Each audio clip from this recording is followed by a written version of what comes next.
আমরা 91 ভাগ মুসলমানের দেশ।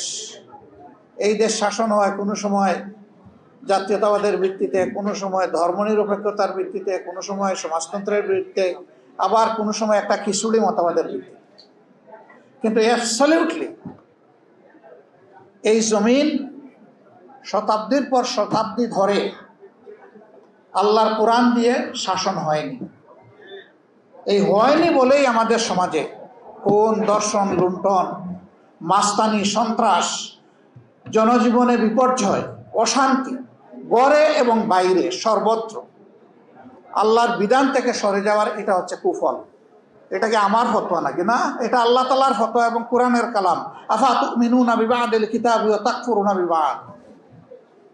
আল্লাহ ধমক দিয়ে বলতেছেন, আমি যে কোরআন নাজিল করেছি তোমাদের জন্য হেদায়েতের বিধান হিসাবে, তোমরা কি তার এক অংশ মানো আর এক অংশ ছুঁড়ে ফেলে দাও, অমান্য করো, অগ্রাহ্য করো, পাশ কাটিয়ে চলে যাও?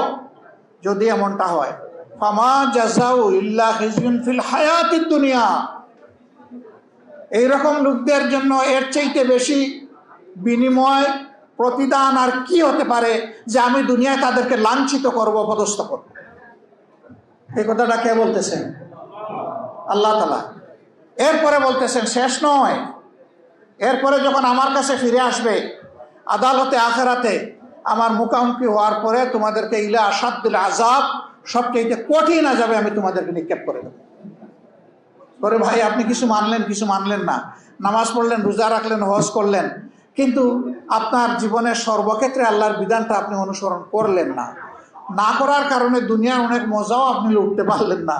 আপনার দুনিয়াও শেষ, আখিরাতও শেষ।